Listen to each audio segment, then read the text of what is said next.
let's pick my February TBR. Hi guys, welcome to my channel. If you're new here, welcome. If you're not new here, welcome back. I've missed you so much. So today we're gonna be having my Instagram stories pick my February TBR. So I posted I think 6 or 7 Instagram stories yesterday. I gave them a full 24 hours. I covered up the covers and then I put an emoji to each and had everybody on my Instagram vote between them. Whatever book they decide is gonna be on my February TBR, but there's also gonna be a bonus book that I choose from my own physical TBR because this is my video and I want some control of what's happening here. So I have a whole stack of all the books that I put on my Instagram story. Now we're gonna go through them and see what you guys voted. Starting off in the romance category, I put up a story between Problematic Summer Romance by Ali Hazelwood and Lizzie Blake's Best Mistake by Maisie Eddings. These books are kind of similar. In my mind, they were similar because this is a summer romance. I would say the closest to like a rom-com type of read, and this also gives the same vibe to me. These are both books that I tried to start, never did, and have been anticipated on my TBR. So we put it up to the viewers. Cupcake was Lizzie Blake's Best Mistake, and the surfing emoji was Ali Hazelwood's Problematic Summer Romance. Lizzie Blake's Best Mistake had 74% choice on Instagram, which is so crazy. I don't know why. I know some people probably just did it purely off of vibe. I'm happy about this one. I got this book this summer and I had just had my eye on it for like a couple of years really, but I was in the middle of a reading slump. I didn't want to read it, and then I opened the first page and it's third person and I said no, I won't. So I didn't, but I am happy that I finally will come back to this book, and I think it'll be a really fun read. Plus, it's one of my favorite tropes. It's an accidental pregnancy trope, which I know it's kind of weird because a lot of people hate that trope, but me personally, I eat it up every time. I don't know. This book is going back to my physical TBR. I think we'll go by category. Next up, I put Wild and Wrangled by Lila Sage and Beautiful Things by Emily Rath up against each other. Wild and Wrangled, it's a cowboy small town romance. This is the third book in the Rebel Ranch series. I actually read the first book and the fourth book, which is kind of weird, but I skipped the second one because I wanted to get the second one and I accidentally bought the third one. So I have this here and I wasn't gonna read it, but I read the fourth one just now and I loved it. So I want to come back to this world. So this book by Emily Rath, all I know is that it's like suitors and it's kind of like a Bridgerton novel, and I love Bridgerton. I am in my Bridgerton era right now. So this was something I picked up not really long ago, maybe like a week or two ago, and I was thinking maybe I'll read it this month. I just know there's a bunch of different suitors, so I think there's like a bunch of different POVs, which I kind of hate. I put these two books against each other. The horse was Wild and Wrangled and the dress was Beautiful Things by Emily Rath, and Beautiful Things by Emily Rath got 68% majority votes. I wasn't expecting this either. I was a little, I guess I was kind of disappointed. I know I can read Wild and Wrangled, like this is not like finite. I don't know. I just thought like if I had posted it without anything covering it, people would have chosen that one. But I'm actually happy because this might just push me to read this book finally. I have a tendency to just let them fall back on my TBR. Let's do literary fiction next. I put The Nightingale by Kristen Hanna and The Favorites by Elaine Fargo against each other. These made sense in my mind only because Nightingale is honestly everything you've probably heard about it. It's sad, it's tragic, it's a World War II story, and it's more like on the serious side, but it's also very long. And I wanted to pick it up, but I read Firefly Lane and I wasn't obsessed with it. I feel like I'm not, Kristen Hanna books aren't my favorite kind of read, so I've been hesitant, but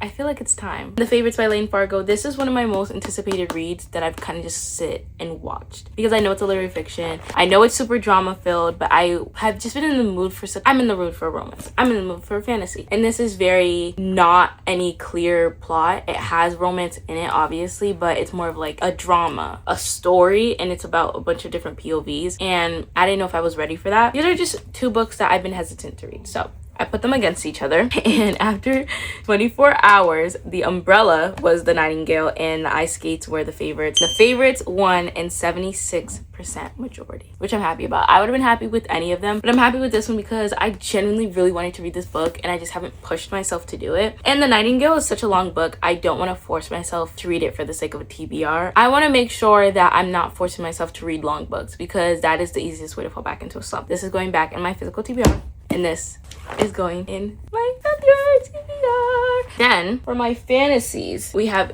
two more very anticipated books. First, I have The Will of the Many by James Islington. You probably heard a lot about this book if you've been watching my channel recently. I still haven't read it, but I've wanted to. I tried to start it a couple days ago. I just didn't get into it. This is a big book. This is almost 800 pages, I think. And I've really wanted to get to it. But I also have City of Ash by Cassandra Clare. This book, honestly, this series is one of like, it's in the back of my head all the time to read it, but I never do. Like, I never pick it up. I read The Mortal Instruments a year ago now, the first book, City of Bones, and this is the second one, and I just want to finally get into the series. And I picked this up from the library, but then the ending of the other book was bad, and I was like, oh. So I don't know how I feel. So I put these two up against each other. The Will of the Many was the desert, and City of Ash was the city, and the city won in favor 79%. Honestly, I'm glad. Only because the Will of the Many was really long. This needed to finally make it into a TBR. This needed to be prioritized. So I'm hoping I will finally read this book this month. Lastly, last but certainly not least, we have another fantasy section. I put Alchemized by Sin-Lin Yu up against Rose in Chains by Julie Soto. Rose in Chains I actually started, and I think I read 65 pages of it so far. I just always kind of put it down. It's not that it's not interesting. It's just not interesting enough for me to be like, this is exactly what I want to read right now. I think I just need to break the first 100 pages and I just need to push. So put this on here. And then I got Alchemized, which I also just recently got. And I don't know what this is about, but it just piqued my interest. And it's such a big book and I've heard so many amazing things about it. I want to join the hype. Put these two up against each other. Rose and Chains were the chain links and Alchemized was the key. The chain links was because Rose and Chains, and then the key was because, you know, like there's a gate and stuff. Yeah. And Alchemized won in favor 78%. That's actually so crazy. I'm actually really happy about that. I really want to read this book. Like, I don't know what it is about it. It's so crisp and new. Oh my gosh. Wow. The pages are so... Ooh, girl. I think this is about to be my next read. I'm really excited to pick this up. Let's trace back to my rejects pile. These are the 5 books that didn't make it in the running. I think we're gonna choose one of these books that I can recruit into my February TBR. I don't want to do Problematic Summer Romance. Honestly, it was good. I just didn't like make myself read it. Okay, it's definitely not Rose and Chains. It's not The Nightingale. It's between The Will of the Many, Wild and Wrangled, and Problematic Summer Romance. My thoughts with these two is the fact that it's just gonna be, it's February, so it's about to be romance season anyways, so I kind of want to put romance books on my TBR. Wild and Wrangled. Oh my gosh! Wait a minute. Oh my gosh, this is a... Yes. It's this one. It's this one. Okay, so I think I've gotten the whole thing wrong. I think this book, oh my gosh, this book is the book after Lost and Lassoed. This is the 4th book, right? Oh, I'm so stupid. Because I've been trying to find, like, I was like, this story sounds so interesting. When are these characters going to reappear? Like, are they going to get their own book? They have a book. Yeah. That's on my TBR. These ones are just gonna have to wait another day. So to recap, let's go through my February TBR. First, we have Wild and Wrangled by Lila Sage, Alchemized by Sin-Lin Yu, City of Ashes by Cassandra Clare, The Favorites by Lane Fargo, Beautiful Things by Emily Rath, and Lizzie Blake's Best Mistake by Maisie Eddings. Guys, we have a February TBR. I'm so excited. I'm very happy with the TBR that we built, and I'm very glad that I took you guys along with me. I know this is kind of a short video, but you're gonna see all these books reappearing throughout the month, so I hope this was worth it. Thank you guys so much for watching, and I'll see you in the next one. Bye. You're joking if you think that's actually the end of the video. Come on, bro.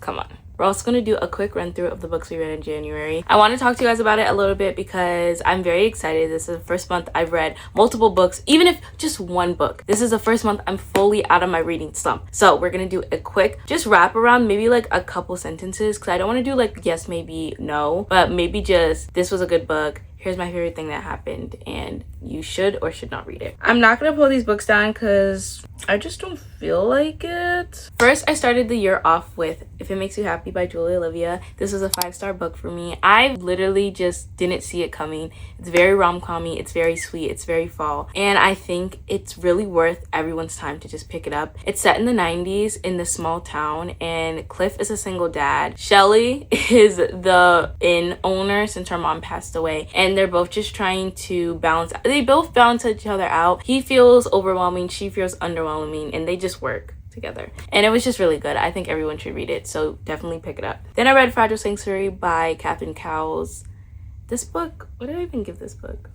This book was a 3-star. This girl, her family passes away in a big fire and like everyone in her family is gone. So she moves in with her best friend's family. They become her family and she grows up with them. Maybe like 15 years later, she comes back because she wants to rebuild the house that her family lost. And the contractor working on it, who's also her brother's best friend, they fall in love. But there's a mystery element to it. I'm not very big on mystery, thriller, and romance books. I don't really like the genre that much. So it really wasn't that great of a read for me, and I wouldn't be like, please pick it up. If you do happen to have bought the book already, read it. But I don't think it's that good. I wouldn't recommend it to anybody. Then I read Fake Skating by Lynn Painter. This was another 5-star for me. It's rom-comming, it's easy, it's Lynn Painter, it's high school romance, and I just loved it. I think Lynn Painter is such a selective author, and it's very like, you know what you're getting with her. It's always a high school romance. It's always a rom-com. It's always very cute, very bubbly, very funny, very Taylor Swift coded, and that's what this book was. Except I think personally it's better than the movies, and that's just me. Like, Better Than the Movies was a very good book, and it was her viral book. It's really what she's known for. But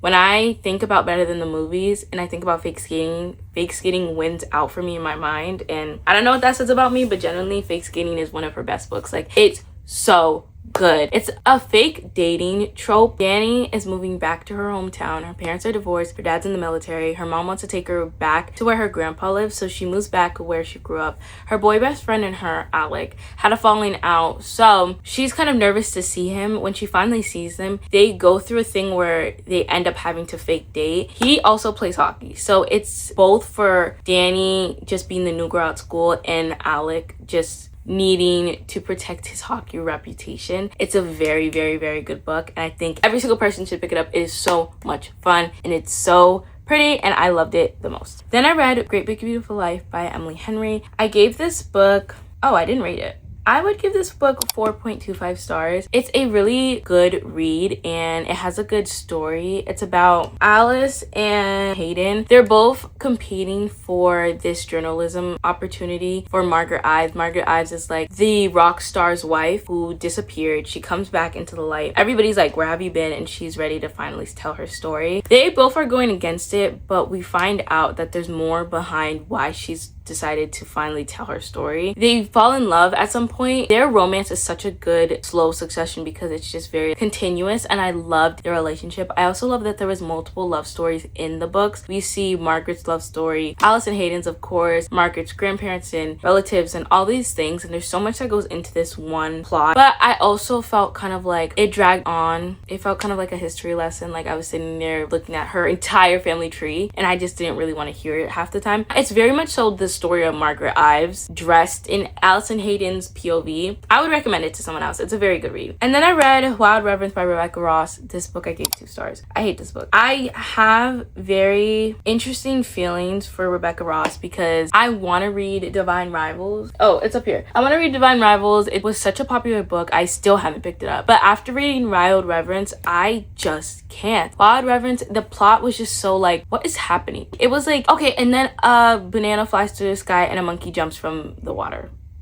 That happened.